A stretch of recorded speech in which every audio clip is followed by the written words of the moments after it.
My name is Agnès Thiburn. I'm a beekeeper and also the founder of BeeSeater, which is a community interest company based in Cambridge in the United Kingdom. I was first trained as an organic chemist and I received in 2016 a PhD from the University of Oxford.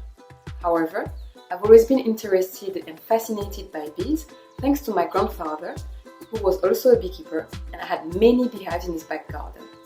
So after my PhD, I decided to move to Cambridge and start to have my own bees.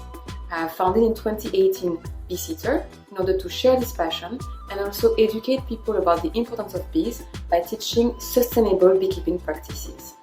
So I'm promoting a type of beekeeping which is encouraging the health and respect of bees in order to reverse their decline. And I'm so excited to be able to offer here in Cordoba a starting course in sustainable beekeeping practices thanks to the collaboration with my friend Noah Schlesinger.